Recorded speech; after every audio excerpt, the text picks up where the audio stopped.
Hi again, guys.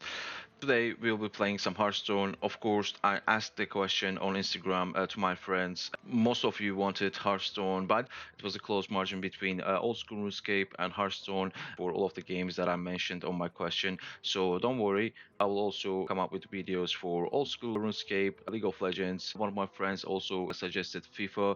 I'll be playing some FIFA as well and Escape from Tarkov.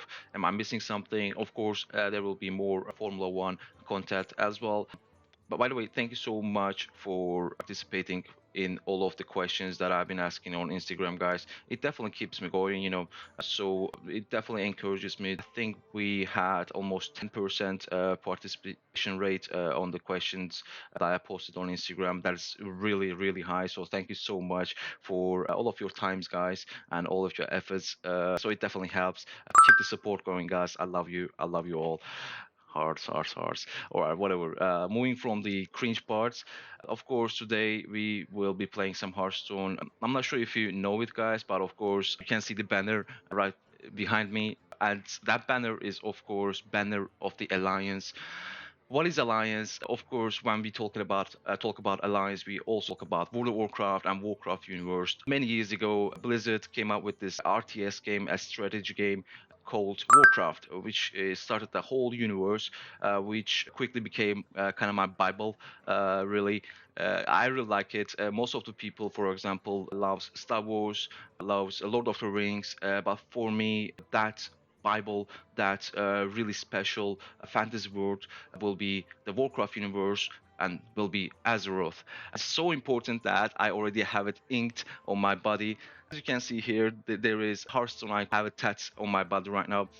I'm planning to come up with more Warcraft theme tats on my body, so we'll see about that definitely. So it's definitely an important game for me, not just because well, the tattoo, of course, it doesn't just represent Hearthstone as a game; it also represents Hearthstone, which was an item back in World of Warcraft days, which we use to return to our base. If you play or if you have played World of Warcraft, I'm pretty sure you know what the Hearthstone is. So what it does, you assign and let's say a home to yourself, and when you use the Hearthstone, it will just teleport back to your home. That's what it does. Of course, they came up with a card game based on Warcraft universe that I'm playing right now, which is Hearthstone, and again, which is a game that I've been playing for a very like very long time, guys. I unfortunately couldn't get to play during the closed beta, but I started play. Well, I've been playing since open beta, so I think that's like what since its release, so 5 years. I think it's before its release actually, like 5, 6 months before its release. So 5, 6 years, I would say.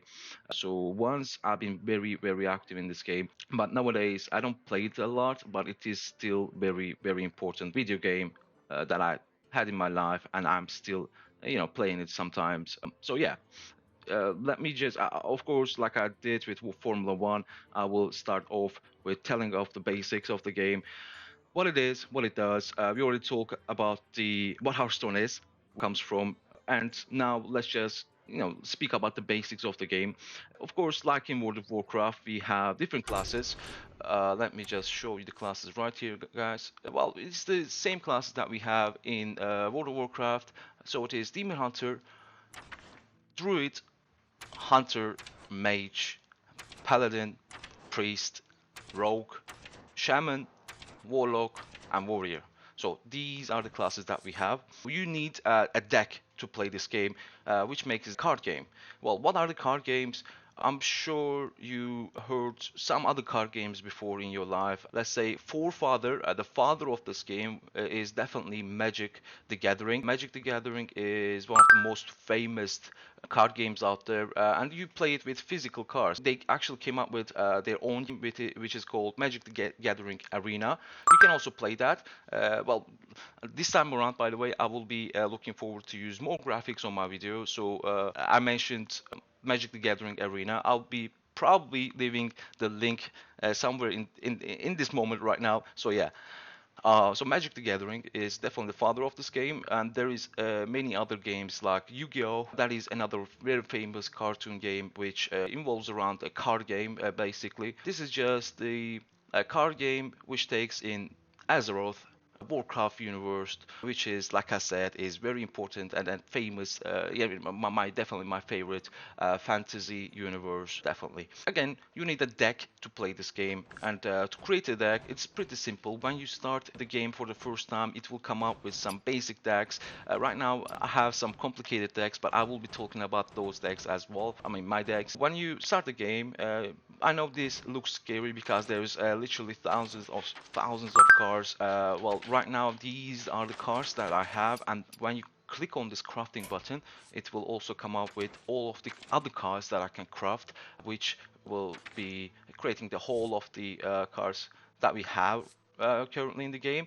But of course, there is two type of ranked play system that you can play with on Hearthstone. So there is the standard and there is wild. On the standard, you can play the allowed cards. What are the allowed cards? Like every other competitive game out there, we are having seasons. What are the seasons? In Hearthstone, rank play resets every month, but every now and then they release a new expansion pack, which will bring new set of cards. Well, there will be maybe new keywords. I will tell about the keywords just in a moment. So the three expansion packs will make to one season, and right now I think we are. Let me just quickly check that. I'm not sure what the current season is called. I think that's Hydra. So we are on the Hydra season right now. If I want to switch to Wild, so you can see all of the explanations right here. So there is classic, standard, wild, and casual. Casual will be unranked play. Wild will be, it will consist all of the cards that have existed in the game ever. But standard, there will be some limitations. We can play only the core cards, which is the standard set that Hearthstone has. When the Hearthstone first got released, there was a standard deck. Like let's say in World of Warcraft, you need different kind of expansions to play the game. The first one was, of course, the Burning Crusade. Then Chain. Damn. Uh, what's the second one? Oh, Wrath of the Lich King, isn't it? Yeah, Wrath of the Lich King is the second one. Then Cataclysm, so on and so forth. In Hearthstone, we have the same thing as well. There will be some expansions, which will be changing the whole meta, how the game is played. On the standard game mode, you can only play with core cards, and last 2 years of the cards that that was released with the expansions. So that's it. Of course, I play with standard. That means every time there is a new expansion popped up, or every time the season You've got some ends. standard decks, but you can always create more in your collection. That's right. That's the innkeeper, by the way. That he will be helping you through out this game when you started for the first time. So he's pretty cool guy. So yeah, seasons. At the end of the season, since I'm playing standard, I will be scrapping some of my decks, unfortunately, because with every season, meta changes. There will be some emerging decks with each and every season. So right now, let me just. Okay, this is what I'm talking about right now. With every other competitive game in the universe, CS:GO, there will be always some kind of tier lists. When you talk about CS:GO, there will be tier lists of the guns that we use. Let's say I'm pretty sure AK will be at the top of that list alongside with AWP and M4. In Valorant, there will be tier lists of different age. I think they're calling their characters agents, if I'm not mistaken. So there will be different agents and tier lists of the agents that you can use. We have the same thing in Hearthstone. The current meta is, as you can see, the Quest Warrior is dominating everything right now. I won't go into much details, but there is, of course, archetypes when it comes to each and every class. Right now, the strongest archetype for we have for Warrior, for example, is Quest Warrior. What is a Quest Warrior? Well, it is an aggro deck. What is an aggro deck? So when you play Hearthstone, each round you will draw a card and gain a mana. To play a card, you need to have some, well, you need to pay the amount of mana to play the card, otherwise you won't be able to play it.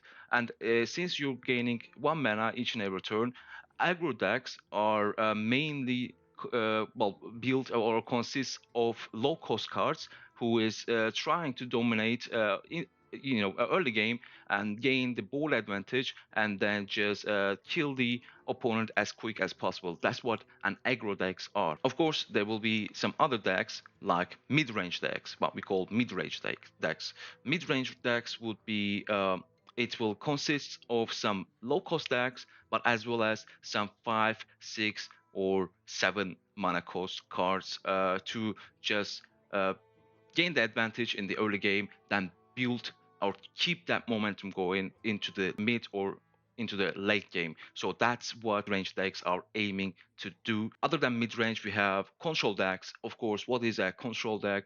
A control deck will be looking to just control the whole match, try to take as little as damage they can the early stages of the game. They need to keep their HP or their health. Well, maximum HP is 30.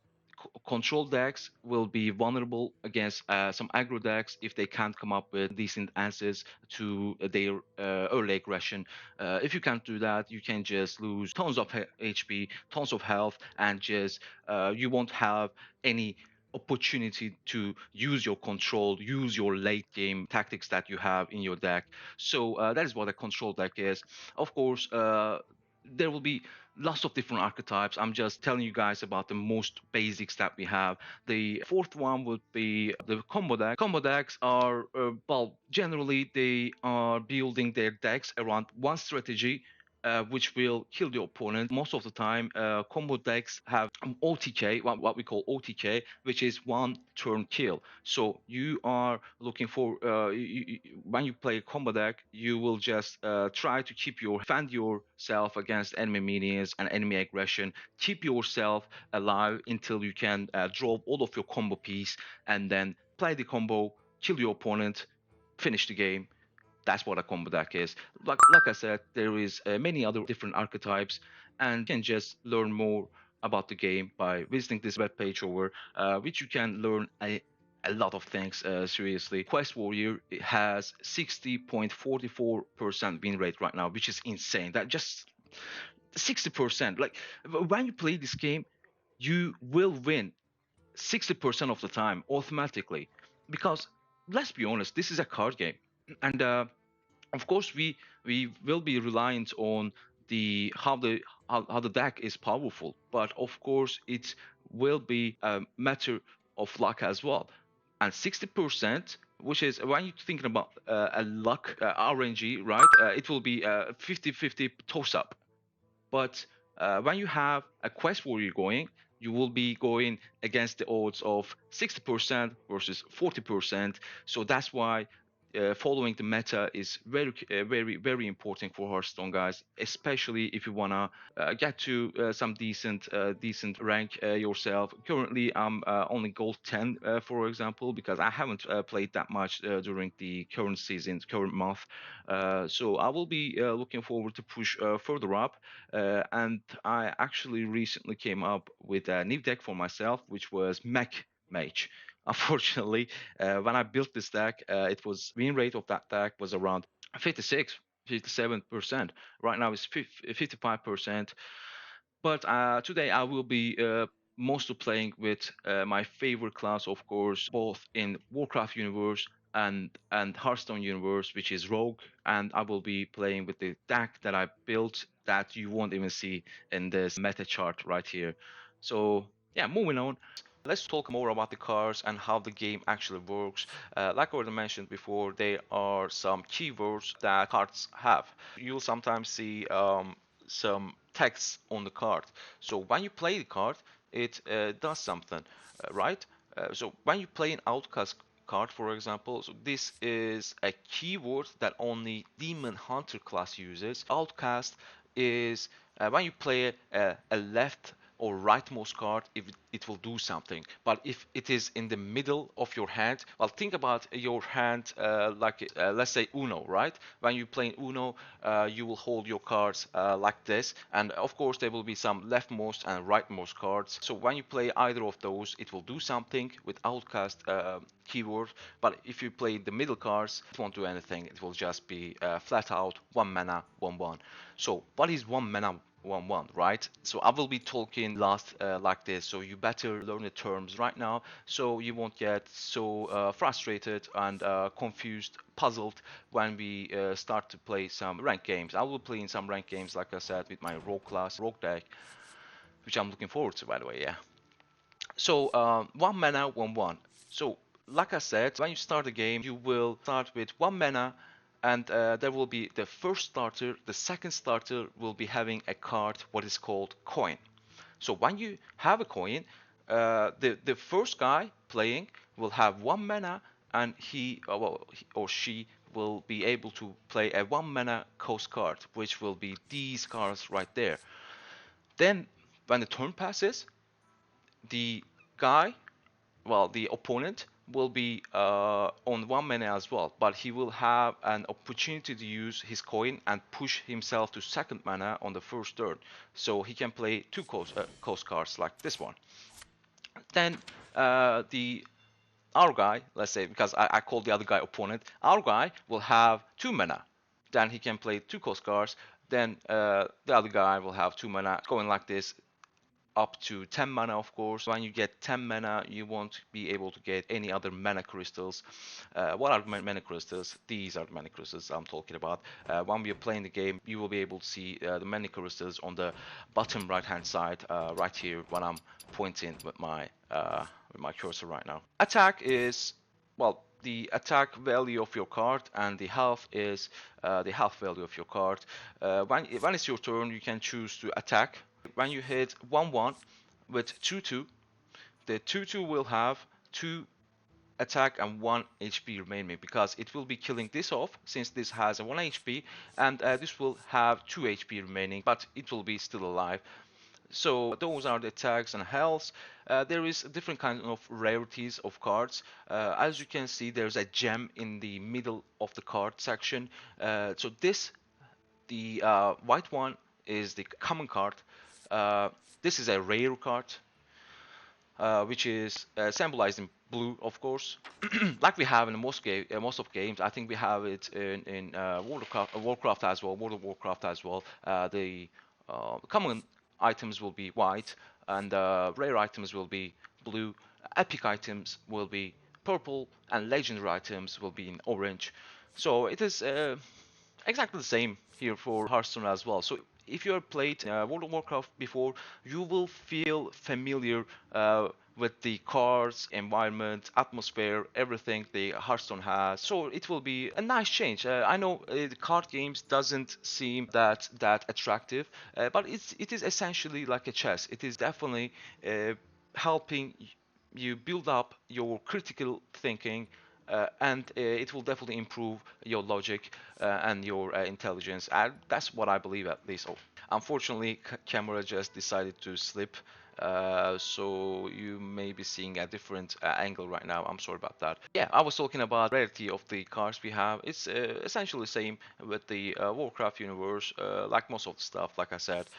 So and let me show you a legendary card. This will be a legendary card. Of course, I have more cards in my rogue class, since I am maining a rogue, like I said before, both in Warcraft universe and in Hearthstone. Lots of legendaries for rogue class, but unfortunately I don't have much other cards for any other classes, because you need to be active to gain some awards in this game. So they recently came up with metal pass system.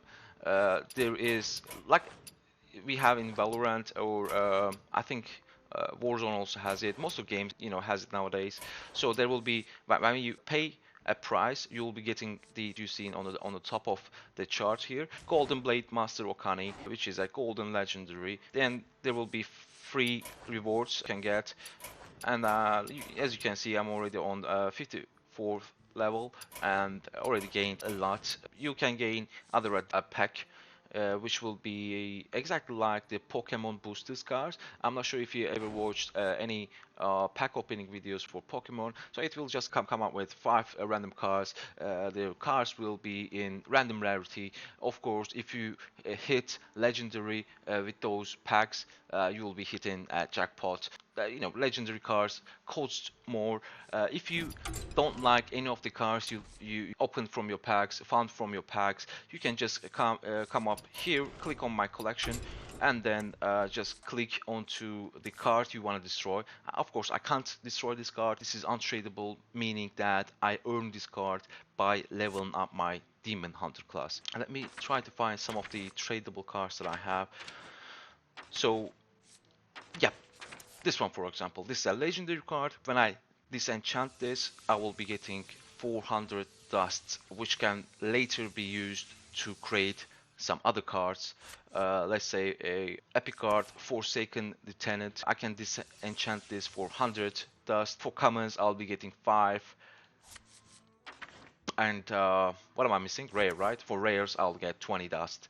So for goldens, for disenchanting a golden common cards. What are golden common cards? It's just it literally is the same card, but it will have some graphical changes. As you can see, this will have a GIF in the middle of it, so it will be like there will be some particles moving in the background like we have in Double Agent right here. It's just purely cosmetical, that's it. There is not much, well, there is no difference whatsoever between a gold card and a regular card. With that being said, I think we already covered most of basic stuff, guys. Let's check out our decks. So this is the deck I recently built. This is called Mag Mage and is currently 4th on the tier list or 5th, I don't even remember. You can just rewind it back, check out the webpage that I showed you guys, and tell me on the comment section, maybe let me know what it does. So when you check out the cards, you will be seeing some text at the bottom of it. So this one says Arcane, for example. It is called a tribe. And for spells, we have different tribes as well. So this one is called Arcane. If you are familiar with Warcraft again, Mage will have 3 different options to choose, which will be Frost, Arcane, and of course, where is it? Fire. Yeah, the third option will be Fire. We have the same thing going on in Hearthstone as well, but we have the same thing with minions. There will be different tribes of different minions. So this one, for example, is a beast. But my deck that I have right here, Mech Mage, of course, clue to his name. Obviously, it consists of lots of mech card. It aims to just control the game by just playing more minions, and more minions. By the way, sometimes you can hear me saying minion, spell, and some other things. So what are the minions? What are the spells? Minions are the cards that you can play in the middle of your board. They will hold some kind of value, which will be attack and health value that I already mentioned. Of course, you'll need some amount of mana to be able to play certain cards. And with spells, if you afford the mana for the spell, you can play it instantly. It will do something. For example, Blizzard spell that we have here will deal 2 damage to all enemy minions, and it will freeze them. So let's say if the opponent has this Conjurer and Grey Sage Parrot, for example, and if you play Blizzard, these both will get frozen for a turn, and they will receive 2 damage. Frozen, getting frozen or freeze keyword, what it does is, you can also see it on the game right now, and when you mouse over the cards, of course, you will be seeing explanation of each and every keyword that we have. Like we have it here, freeze, frozen characters lose their next attack, which means they will be skipping their next turn. This one, for example, draw 2 cards, refresh 2 mana crystal for each spell drawn. This is a spell. Pretty straightforward, if you ask me. It will draw 2 cards, and it will refresh 2 of your mana crystals for each spell drawn. So what it does, it's a 5 mana spell. When you draw 2 cards, and let's say both of them are spells, you will be refunded 4 of the mana you already spent. You will be ending up, just spending 1 mana for this spell. That's what it does. Of course, this is a spell where you want to play alongside with a deck which will have mostly spell, not minis, because when you use this card, when you use the spell, you want to draw a spell to get maximum of this card to refresh 2 mana and just draw 2 spells alongside with it. So that's what this card has been used for ever since it was released. It is just a very important card played in spell mage archetype. Let's move on to some other keywords, and I'll show some different kind of cards as well. These are the quest cards. You can play it on the first mana, and if you have this card, it has 100% chance to spawn in your starting hand. You'll play this, and then you'll play two SI7 cards. What is SI7? Well, it is word play on MI7. I think it's a British Secret Service, but it's just like a Warcraft version of that. So yeah, SI7 cards. You'll play this when you complete the quest line. There will be three different stages of the quest. It will ask you to play 2 cards, add a spy gizmo to your hand, which is a very powerful card, and it will have a low cost, so you can just play it instantly when you complete your stage of your quest. So three stages. At the end of the stage, you will getting Spy Master scraps, which will be adding one of the Spy Gizmos to your hand. Spy Gizmos are, I think there is 5 in total, very powerful cards. So once you complete your quest and play this minion, you will be having all of them Spy Gizmos added to your hand. So that is a quest card, and we also have what we call a hero card. Yep, there you go. Shadow Crafter Scrap. When you place this, it has the battle cry keyword on it. What it does, when you play it, it does something. Is pretty straightforward, pretty simple. Battle cry: return all minions to their owner's hands. So let's say if your opponent has 5 minions on the board, and let's say you have 2 cards, when you play this, all of them 5 opponent cards will be returned to their hands, and 2 of mine will be returned to my hand. And let's say the opponent already has 10 cards on their hand, because the 10 card is the maximum you can have or you can hold on your hand. So if the opponent has 10 cards already, 5 of those minions won't be returned to opponent's hand, but it will be killed instead. So this is an amazing card. I definitely love it. I think all of my rogue decks has this card, so which is no surprise. It's an uh, just a meta defining kind of card. Not just that, it will summon 4 2 shadows with stealth, and it will change your hero power to the next card you play. This turn costs 2 less for 0 mana, so you can just click onto that hero power and then enjoy 2 mana discount